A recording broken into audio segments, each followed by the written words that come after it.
Et Cindy, c'est mon frère, c'est mon ami, c'est mon camarade. C'est pour dire, ouais, c'est mon frère. Et je crois que ce qui nous a le plus liés, c'est le théâtre. Ce que beaucoup de gens ne savent pas, c'est que j'avais commencé aussi à faire du théâtre. On était tout jeunes, c'est à peine on avait les 15, 16, 17 ans à Yaoundé. Vous savez, il y avait quelque chose de particulier à Yaoundé. Pour les jeunes qui savaient jouer au football, ils essayaient toujours de se retrouver, hein, même si les parents n'étaient pas contents. Bon, ceux qui faisaient du théâtre, de la musique, ils savaient toujours qu'il y a quelque part dans un coin ou en Djambélé ou à Obili, il y en a un qui joue de la guitare ou qui fait la... Mais bref, c'est l'art qui nous attirait. Et on fréquentait les mêmes aînés. On était guidés par l'intelligence artistique, c'est tout. Et on n'était pas que deux, on était un groupe de jeunes. Là, tout de suite, je pense au trio XYZ, à Besselo, Tadier, Bill Lobo.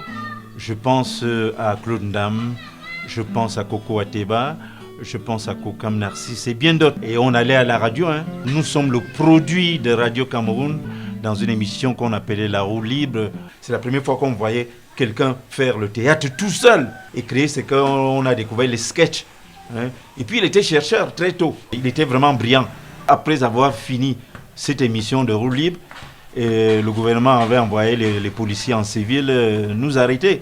Une voiture s'arrête. Bon, jeunes gens, c'est vous qui venez de faire les sketchs et les musiques à la radio. On dit oui. Bon, ils nous disent, voilà, montez dans la voiture, on va vous apprendre à réfléchir.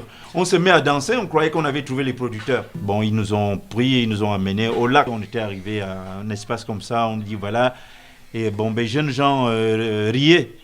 Bon, ici, ils me regardent, je regarde les autres. Bon, on était un peu perturbés. Ils disent, pleurez maintenant. Bref, c'est bon. On nous avait, c'est vraiment une histoire assez difficile. Vous avez gardé là-bas pendant pratiquement 2 jours avec interdiction de raconter ça à nos parents. Et ça, il me souvient que c'est à un certain âge là très avancé que j'avais raconté cette histoire à mon père parce qu'en même temps, il n'était pas d'accord qu'on fasse des affaires comme la musique, le théâtre, tout ça. Ils étaient fiers que bon, ben, quand tu dis le bac est tombé, là ça va. Et comme bon, on n'était quand même pas naïfs à l'école, on essayait de se débrouiller pour les satisfaire. En même temps, ça nous donnait de l'espace pendant les vacances pour rencontrer les autres et faire ce que nous aimions faire. Et Cindy lisait beaucoup. Et chaque fois, il nous obligeait à lire. Hein. Il amène un bouquin et il dit, bon voilà, vraiment, j'étais l'aîné, il m'a donné ça. Moi, j'ai déjà lu cette partie. Et tout. Il nous a donné la culture de la lecture. C'est très important.